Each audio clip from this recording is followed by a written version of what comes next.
Bueno, buenos días a todos. Soy Ana Teresa Buitrago López, MIR del tercer año del Hospital Universitario Torre Cárdenas, y hoy vamos a dar la sesión sobre la aproximación diagnóstico-terapéutica en REA a las complicaciones postoperatorias en cirugías urológicas mayores. Este es un poquito el índice que vamos a seguir. Vamos a ver primero una pequeña introducción, los factores de riesgo para estas complicaciones, y ya vamos a ir explicando cirugía mayor por cirugía, las complicaciones un poquito más específicas de ellas. Hay un pequeño apartado de urosepsis y ya la bibliografía y conclusiones. Comenzamos con la introducción. Las cirugías urológicas mayores, que son la cistectomía radical, la nefrectomía radical o parcial y la prostatectomía radical, constituyen procedimientos de gran complejidad técnica y fisiológica que exponen a la paciente a un riesgo elevado de complicaciones postoperatorias. Además, estos pacientes suelen ser pacientes de avanzada y con comorbilidades, muchos de ellos son oncológicos, y requieren cuidados intensivos hasta en un 10 o 25%. Estamos hablando que estas complicaciones, en estas cirugías están en torno a un 20 o un 40%, y la mortalidad asociada a las mismas en torno a un 5-8%. En cuanto a los factores de riesgo, los dividimos en tres grupos. Tenemos los factores de riesgo del paciente, los factores de riesgo propios de la cirugía y los factores de riesgo del postoperatorio. En cuanto a los factores de riesgo del paciente, pues como hemos comentado, son pacientes que suelen ser de edad avanzada o que son pacientes frágiles con comorbilidades, bien sea pues insuficiencia renal crónica o diabetes, obesidad, enfermedad cardiovascular, EPOC, etc. También influye el estado nutricional y la sarcopenia que tenga el paciente. En cuanto a los factores de riesgo quirúrgico, pues cuanto más dure la cirugía, pues más riesgo hay de complicaciones. También la pérdida hemática significativa o necesidad de transfusiones son factores de riesgo, técnica abierta frente a la robótica y también el grado de complejidad de la reconstrucción urinaria, que nos puede determinar pues riesgo de urinoma, de fugas urinarias, infecciones, obstrucciones uretrales, etc. En cuanto a los factores de riesgo del postoperatorio, predisponen a complicaciones como insuficiencia renal aguda, hilio paralítico, infecciones respiratorias, etc. Ellos son la reposición hídrica insuficiente o la vasoconstricción sistémica si hemos necesitado vasopresores, el dolor mal controlado, la inmovilidad, las alteraciones electrolíticas, etc. Intentar controlar los factores de riesgo de los que hemos hablado, pues tenemos las guías SERAS. Se ha demostrado que aplicando estas guías hay una menor tasa de complicaciones postoperatorias graves, también menor hilio paralítico, reduce la estancia hospitalaria en torno a 2-4 días, menor uso de opioides con recuperación funcional más rápida. Para intentar incidir en los factores de riesgo del paciente, nos recomiendan la optimización nutricional y la prehabilitación con ejercicio y soporte nutricional, también el ayuno cortado y la carga de carbohidratos hasta 2 horas antes de la cirugía, también por supuesto la educación, la preparación del paciente y el apoyo psicológico. En cuanto a los factores de riesgo de la cirugía, pues es ideal que cuanto menor invasiva sea la técnica, pues se prefiera. También utilizar una analgesia multimodal para reducir los opioides, controlar fluidos guiado por objetivos y mantenimiento de la normotermia, también una adecuada profilaxis antibiótica y tromboprofilaxis. Y en cuanto a los factores de riesgo del postoperatorio, recomiendan la movilización precoz en menos de 24 horas si es posible, también la nutrición oral temprana, el manejo multimodal del dolor, retirada temprana de sondajes y drenajes, y también la prevención activa del hilio con reducción de opioides, pues, estimulación del tránsito, al mismo PAN si está disponible, etc. Vamos ya a entrar en las cirugías urológicas mayores y vamos a ir explicándolas una a una. Es importante para entender las complicaciones que puedan surgir, entender la técnica quirúrgica. Empezamos con la cistectomía radical. La cistectomía radical es la intervención quirúrgica que se hace para los cánceres de vejiga que son músculo-invasivos. Es una de las cirugías abdominales más complejas y con mayor mortalidad. Tenemos estos 4 tipos de técnica. En mi hospital se realizan sobre todo los 2 primeros, la ureterostomía cutánea y el conducto ileal, el Bricker. La ureterostomía cutánea se prefiere en los pacientes que son más ancianos, normalmente se corta la vejiga y se derivan los uréteres a la piel con 2 estomas. Son pacientes que van a tener un postoperatorio y una morbilidad en relación con esto, porque tienen tubos en la ureterostomía, entonces requieren recambio de los tubos y consulta con urología relativamente frecuente. En cuanto a conducto ileal Bricker, es una cirugía más compleja. Básicamente tenemos los urólogos recortan, seccionan y anastomosan el ilion, derivan los uréteres a esta asa de ilion que se reseca y va a la piel, haciendo un estoma. Son pacientes que salen con una sola bolsa. Esta se asocia a un 48% de complicaciones, ya que pues estás interviniendo el intestino y esto pues aumenta el riesgo de hilio paralítico, de dehiscencia, de fístulas, estenosis, bridas, etcétera. Y bueno, luego las otras dos técnicas quirúrgicas son la derivación continente ortotópica y la derivación continente heterotópica, que son, o sea, se utiliza también intestino para crear una neovejiga y esta o bien se usa la uretra del paciente y estamos ante la ortotópica, o bien se hace en estoma también y sería la heterotópica. Pero bueno, esta en mi hospital no se realiza, no me voy a parar mucho a explicarla. Para ver las complicaciones utilizamos el sistema de clasificación Clavier-Tinto para seguir una estructura. Este sistema es un método estandarizado para clasificar las complicaciones postoperatorias según pues, la gravedad del tratamiento y dividida por aparatos. Y vamos a prestar especial atención a las complicaciones de la cistectomía porque son entre un 30 y un 42% de las complicaciones postoperatorias. También tiene una mortalidad casi del 3% a los 30 días y un 25% de tasa de reingreso a los 30 días también. En cuanto a las complicaciones cardiovasculares, así dividida un poco por aparato para estructurarlas mejor, estos pacientes pueden sufrir hipotensión hasta el 42% de los casos. Bueno, se puede deber a vasoplegia y a hipovolemia. También es frecuente el sangrado posoperatorio. Atentos a la clínica de paciente que se acaba de intervenir y que tiene hipotensión persistente, taquicardia, sudoración. De repente el drenaje empieza a tener un débito hemático. También se puede acompañar de anemia y de alteración de la coagulación. Dejo aquí los estadiajes del shock hemorrágico para saber de qué estadio estamos hablando y la gravedad del mismo. En cuanto al diagnóstico, pues como hemos visto los signos clínicos, paciente que tiene taquicardia, hipotensión, palidez, sudoración, oliguria y que el drenaje comienza a dar contenido sanguinolento. Tenemos que estar muy atentos. Podemos apoyarnos de una analítica, ¿vale? Hacer una hemoglobina seriada o la gasometría cada 1 o 4 horas en función de su inestabilidad. También sería interesante traer el hematocrito, la coagulación básica y fibrinógeno y nos podemos ayudar a hacer el TEG para corregir las alteraciones de la coagulación. En cuanto a la imagen, podemos requerir una ecografía FAST si el paciente está inestable o un TAC abdominopélvico con contraste si el paciente está hemodinámicamente estable. Por supuesto, avisaremos a los compañeros de urología para, para adecuar el manejo de estos pacientes. En cuanto al tratamiento, pues comenzamos con el soporte inmediato, el sistema ABCD, con oxigenoterapia si precisa, el control de la vía aérea si tiene alteración mental o hipoxia severa. Y me sería interesante tener unos accesos vasculares grandes, por lo menos 2 vías de 14-16 o bien una vía central, que estos pacientes a veces la llevan porque requieren luego detección parenteral en REA y en el posoperatorio, así que a veces en el quirófano se la cogemos directamente y podemos tener o no una tensión arterial invasiva. Empezaremos con una expansión volémica con cristaloides equilibrados, evitando la sobrecarga, por supuesto, y hasta que nos llegue la sangre. También daremos prioridad a la droga vasoactiva.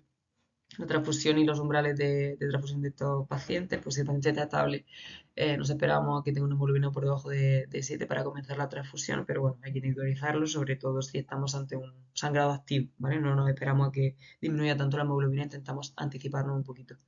En cuanto a la corrección de la coagulopatía, dejo aquí unos apuntillos. Si el fibrinógeno está abajo, pues podemos aportarlo. Las plaquetas del rango transfusional, pues menos de 75.000, comenzamos la transfusión si tenemos el sangrado activo también. Plasma fresco congelado si el INR está significativamente prolongado y tiene un sangrado activo. Y también pueden ser útiles el uso de antifibrinolíticos. Si está estable hemodinámicamente y no da tiempo a hacer una angiotac, sería lo ideal para ver de dónde está sangrando y qué es lo que está sucediendo en ese abdomen. Si está inestable hemodinámicamente, optaremos por una laparotomía urgente. Dentro de las complicaciones pulmonares de estos pacientes, muchas tienen que ver sobre todo con la posición que mantienen en el quirófano. La posición en tren del emburo extrema para las cirugías robóticas pues, disminuye la capacidad pulmonar y la compliance, también aumenta el riesgo de atelectasia, de hipoxemia. Muchos pacientes retienen CO2 y por la dificultad ventilatoria que presentan y mayor riesgo de edema pulmonar. Dentro de estas complicaciones no son muy específicas de esta cirugía, no suelen, o sea, pueden tenerlo el resto de pacientes en REA, pero las dejo aquí un poquito anotadas. Pues, estos pacientes pueden hacer neumonía, pueden hacer TEP o pueden hacer insuficiencia respiratoria, entre otras. En cuanto a la neumonía, pues sabemos que la clínica, fiebre, tos, secreciones, sería muy interesante hacer la analítica y ver los restantes de fase aguda y los parámetros infecciosos y la radiografía de tórax para ver y valorar la presencia de infiltrado. Tratamientos de oxigenoterapia, antibioterapia, fisioterapia respiratoria y la movilización temprana, como en cualquier otro paciente. En cuanto a la embolia pulmonar, pues son pacientes que tienen disnea súbita, dolor torácico, desaturación y taquicardia. Haremos una analítica con dimerote y angiotax si podemos, y el tratamiento se basa en oxigenoterapia, anticoagulación, trombolisis. Es súper importante la profilaxis adecuada en estos pacientes de la tromboembolia.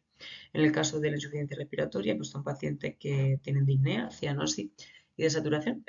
Interesante hacer gasometría para ver qué tipo de insuficiencia respiratoria es y para dirigir un poco el tratamiento. Aportaremos oxigenoterapia, ventilación no invasiva o invasiva en el caso de que lo necesite y, por supuesto, tratar la causa. En cuanto a las complicaciones renales, estos pacientes pueden sufrir un fracaso renal agudo hasta en un 15% de las ocasiones. La etiología puede ser la de cualquier fracaso renal agudo, o sea, no por ser eh, haber sido intervenido de la vejiga, tiene que ser un fracaso renal agudo postrenal, sino que pueden desarrollar un fracaso agudo prerrenal, que de hecho es el más frecuente, por hipovolemia, por hipotensión preoperatoria, bajo gasto cardíaco, sepsis precoz o el uso de diuréticos. También puede sufrir un fracaso renal agudo intrínseco por necrosis tubular aguda, bien sea por hipotensión, sepsis o fármacos nefrotóxicos, o por la radiomiolisis, en el caso de que sea una cirugía prolongada y por la posición tan extrema que hemos visto. Y también puede ser el fracaso renal agudo posrenal, ¿vale? Que es muy importante porque puede indicar que hay una obstrucción en las anatomosí o en los catéteres, etcétera, y tiene que ver con la cirugía. En cuanto al diagnóstico, pues estableceremos una monitorización clínica, la diuresis horaria, balance hídrico, tensión arterial y presión arterial media y los signos de hipovolemia o sobrecarga. En cuanto a la analítica, haremos una bioquímica con creatinina, urea, iones, gasometría también nos pueden ayudar y apoyar el diagnóstico, un hemograma para ver si tiene anemia o sepsis y una orina también sería interesante a la hora de valorar el sedimento y el sodio urinario. En cuanto a la prueba de imagen, podemos hacer una ecografía renal precoz para descartar obstrucción o un TAC si sospechamos de complicaciones quirúrgicas. En el tratamiento, pues corregimos las causas prerrenales, hacemos una hidratación adecuada, siempre guiada por objetivos, el control hemodinámico. En cuanto a las medidas generales, pues suspendemos los fármacos nefrotóxicos, ajustamos la dosis de los medicamentos si tenemos un control estricto de los líquidos y la diuresis y haremos diálisis en el caso de que lo necesite. En cuanto a la situs, esto bueno, no lo vamos a ver en el posoperatorio, en la reanimación, pero bueno, es interesante saber que estos pacientes al no tener vejiga tienen una clínica atípica, no van a tener la típica disuria, sino que pueden llegar directamente a la urgencia o consultar con un mal estado general o incluso con un shock séptico. En cuanto a las complicaciones gastrointestinales, son importantes, sobre todo en la cirugía de Bricker, que hemos dicho que hay anatomosis de intestino. El hilo paralítico tiene una frecuencia en torno a un 4 un 30%. El diagnóstico lo haremos clínico y con imagen. Clínico con distensión abdominal progresiva, tiene ausencia de eliminación de gases y heces, náuseas, vómitos, intolerancia a la vía oral, etc. Realizaremos un TAC abdominal, sobre todo si sospechamos causa secundaria, como puede ser una obstrucción intestinal, vólvulo o alguna perforación o complicación propia de la cirugía. Lo ideal sería hacer medidas preventivas, como hemos visto, aplicar los protocolos ERAS disminuye hasta un 10% las complicaciones gastrointestinales. Sería ideal pues utilizar una analgesia multimodal, sea pues epidural, con bloqueos periféricos, etcétera. Minimizar el uso de anticolinérgicos, utilizar una fluidoterapia restrictiva para evitar el edema de asas intestinales, también no utilizar de forma rutinaria sonda nasogástrica y evitar alteraciones iónicas. En cuanto al tratamiento, optaremos primero por el reposo intestinal. Si existen vómitos significativos y tensión abdominal, sí que podemos colocar una sonda nasogástrica y si al quinto día no ha podido tolerar vía oral, se iniciará la nutrición parenteral. En cuanto a los fármacos, bueno, la neostimbina, metoclopramida y eritromicina no se han demostrado eficaces a la hora de resolver el hilo paralítico, pero sí que mejora las náuseas y vómitos posoperatorios. Y el albimopan es un antagonista de receptores opiáceos de efecto periférico que se utiliza en Europa para el estreñimiento por opioides en pacientes que no son oncológicos. Disminuye la morbilidad, pero es muy caro, aunque bueno, la FDA sí que lo ha aprobado. En cuanto a la obstrucción intestinal mecánica, tiene un poquito menos de frecuencia que el hilo paralítico, pero también es importante conocerla. La clínica es un pelín diferente, ya que aquí van a tener dolor abdominal tipo cólico, van a tener también distensión, náusea, vómitos y disminución o ausencia de eliminación de gases y heces. En cuanto a la operación física, vamos a tener un paciente con un abdomen distendido, con hipertimpanismo y ruidos intestinales aumentados al principio, pero que luego pueden estar disminuidos. El tratamiento, las primeras 72 horas optamos por tratamiento conservador, que es igual que el del hilo paralítico, pero si han pasado más de 72 horas, realizaremos un taco contraste para valorar si necesitamos cirugía urgente. También sería interesante una analítica sanguínea con parámetros de sepsis. Dentro de las complicaciones gastrointestinales, estos pacientes también pueden sufrir obstrucción o la migración de los catéteres uretrales. Haremos una radiografía de abdomen para ver si han migrado los catéteres, si están normoposicionados. En el tratamiento podemos inyectar 5 ml de suero salino fisiológico para intentar desobstruir y aumentar y intensificar la sueroterapia y los diuréticos para que vayan lavándose esos catéteres y no se vuelvan a obstruir, porque al final la mucosa pues, está produciendo moco y puede obstruirlos. Estos pacientes también pueden sufrir evisceración, aunque ya no lo veremos en la REA porque presumiblemente estarán de alta en la planta o en casa incluso. Suele ocurrir en torno al quinto o décimo día posoperatorio. Básicamente los factores de riesgo para sufrir evisceración son los mismos que lo que hemos visto en las complicaciones generales. Y el mejor tratamiento es la prevención. Pero bueno, no se recomienda colocar una malla de manera profiláctica. En el caso de que sufran evisceración, pues habrá que hacer una reparación quirúrgica urgente. Continuando con las complicaciones gastrointestinales, tenemos la fisura urinaria de la anastomosis uretrointestinal, que al final son complicaciones que pueden ocurrir en cualquier cirugía urológica mayor.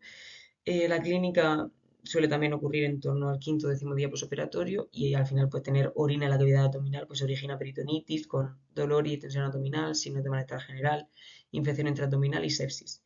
Veremos en el drenaje que hay un aumento del débito y tiene aspecto seroso o serohemático. Si no porta drenaje, al final la orina se puede acumular intraabdominal o drenar a través de la herida y se puede acompañar de una disminución de la diuresis y un aumento de la creatinina sérica.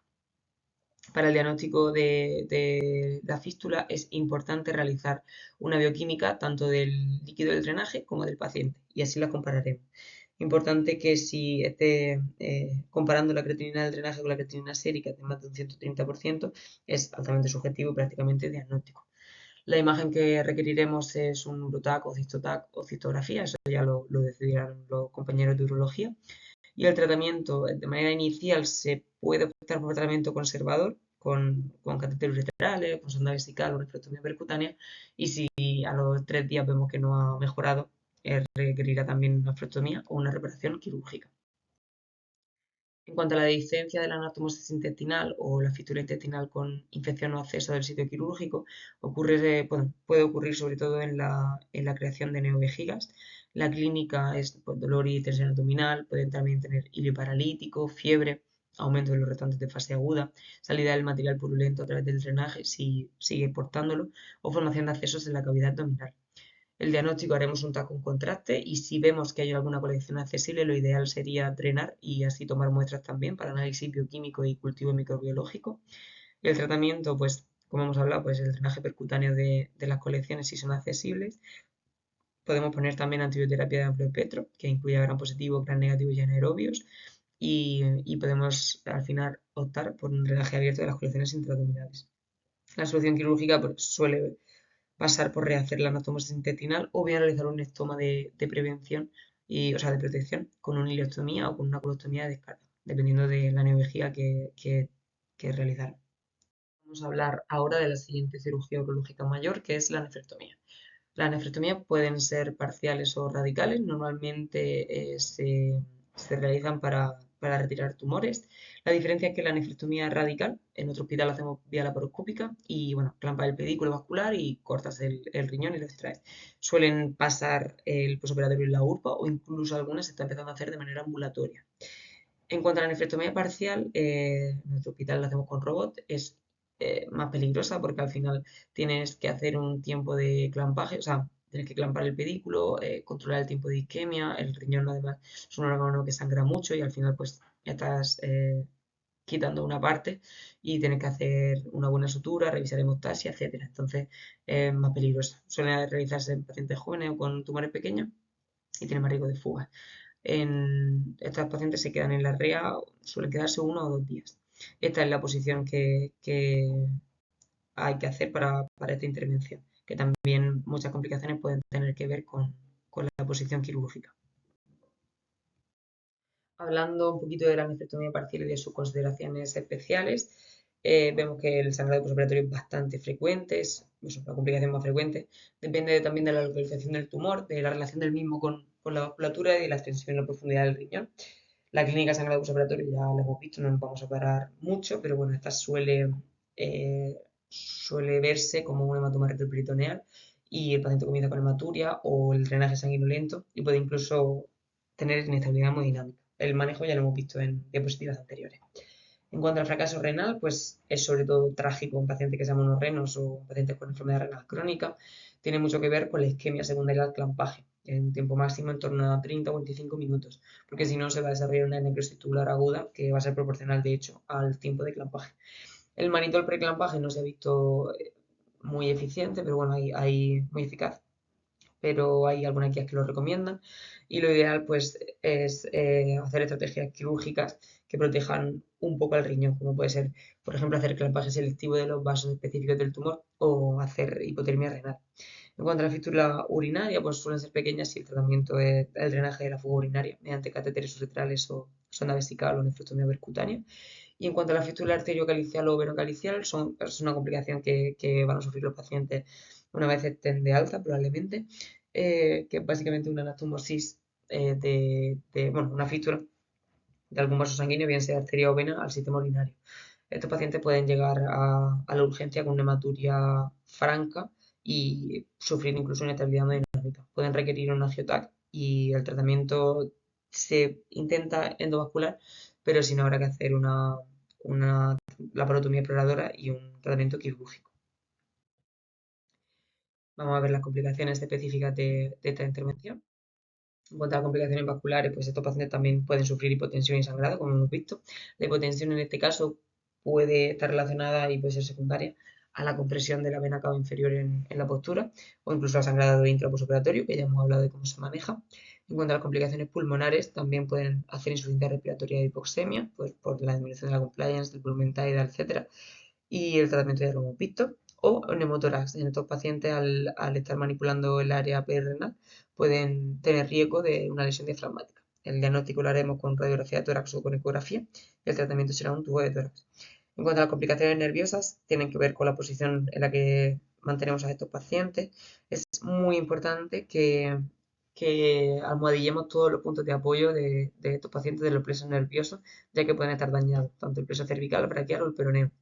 La clínica, pues, debilidad, parálisis o parestesia y, como hemos hablado, lo ideal es la prevención. En cuanto a las complicaciones por lesión de las estructuras vecinas, pues podemos tener fístulas pancreáticas, podemos tener lesión hepática, perforación intestinal y podemos tener también lesión del bazo, o sea, casi el 1,3%. Estos pacientes pueden tener la clínica de shock hemorrágico y sobre todo pacientes que se hayan intervenido de la nefrectomía izquierda. Tenemos que sospechar.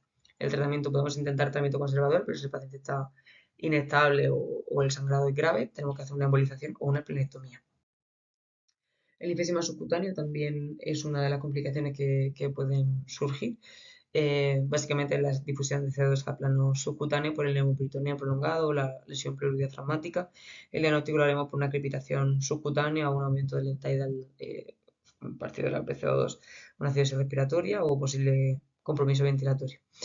En cuanto al tratamiento, se opta por un tratamiento conservador si el paciente, o sea, si podemos ajustar al parámetro ventilatorio mejor. Aquí, por ejemplo, tenemos una paciente que se operó de una nefrectomía parcial en nuestro hospital, que hizo un enfisema corneal y un enfisema subcutáneo a nivel de tórax. Vamos a hablar de la siguiente cirugía urológica mayor, que es la prostatectomía radical. La prostatectomía radical básicamente se divide en dos grandes grupos, con linfadenectomía o sin linfadenectomía. Esto es importante, pues, sobre todo en el postoperatorio, porque si tienen linfadenectomía tienen peor pronóstico y suelen salir o sea, bueno, pueden salir con drenaje y el drenaje puede dar débito más productivo, simplemente para que lo tengamos en cuenta. Pues nada, esta es la intervención y mi hospital se hace robótica. En cuanto a las complicaciones, volvemos a la cirugía o sea, a la posición de Trendelenburg extremo y esto va a tener que ver mucho en las complicaciones posoperatorias. Dentro de estas hablamos del sangrado posoperatorio, como en todas. Es importante controlar el plexo periprostático porque puede sangrar bastante, incluso podemos tener un sangrado de medio litro, incluso 2 litros. En cuanto a otras complicaciones, pues pueden hacer también fístulas urinarias Es importante que antes de retirar la sonda revisemos esto y podemos tener una lesión del recto, que lo ideal también es la prevención, tanto con profilaxis antibiótica como realizando un cierre metódico y a veces incluso interponer un poquito de Piplor para evitar esto y que el paciente acabe con una colostomía.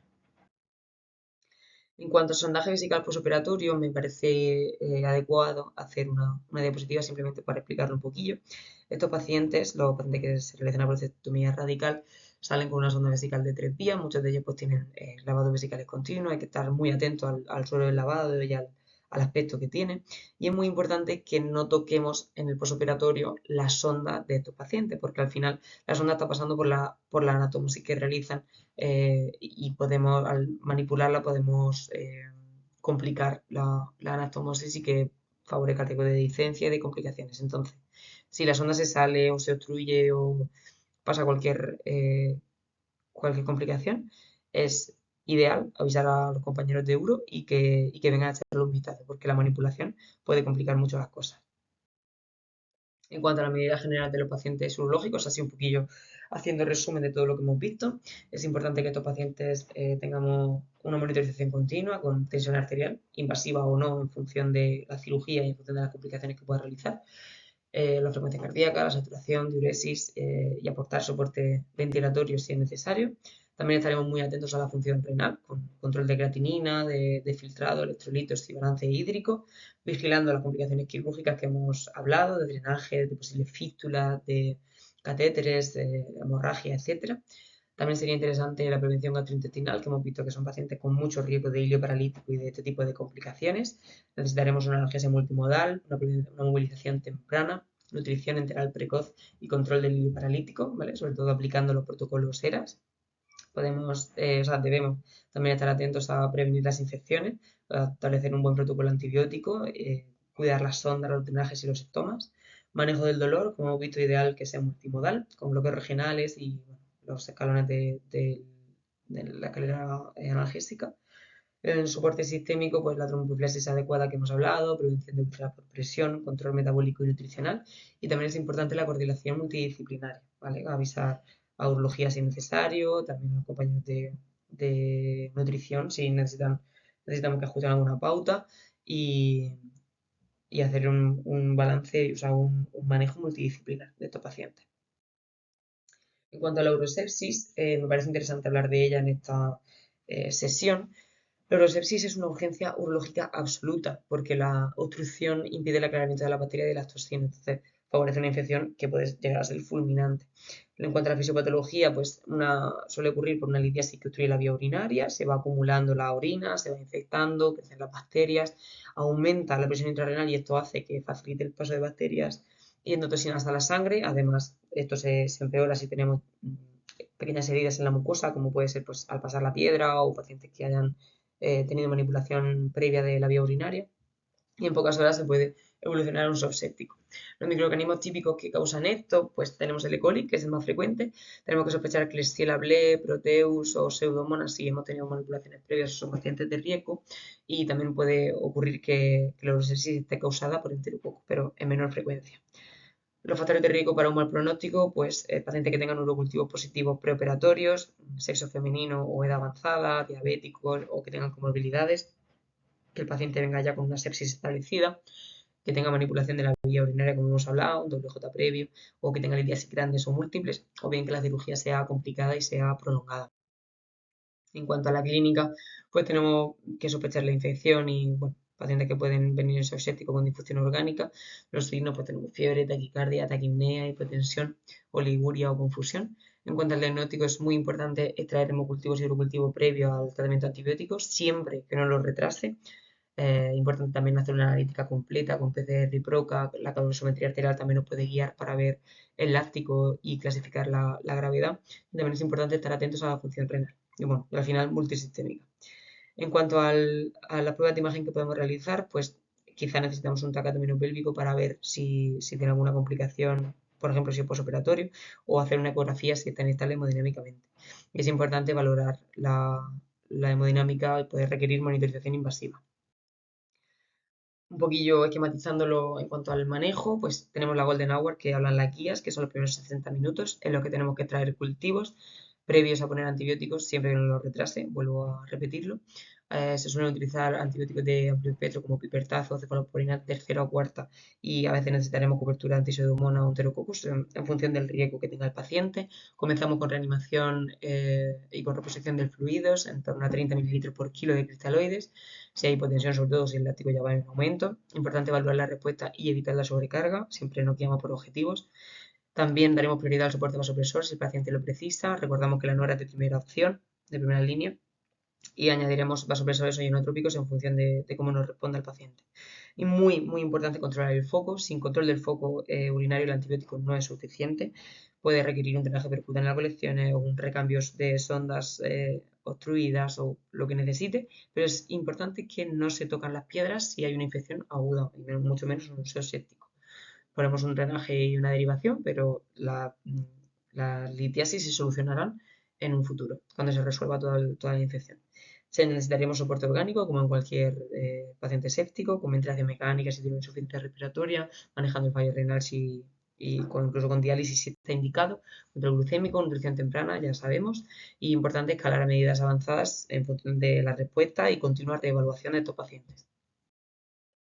En cuanto a las conclusiones, pues ya hemos hablado que las cirugías urológicas mayores, especialmente la cistectomía radical, asocian una alta tasa de complicaciones posoperatorias. Es muy importante la vigilancia en unidades de cuidados críticos.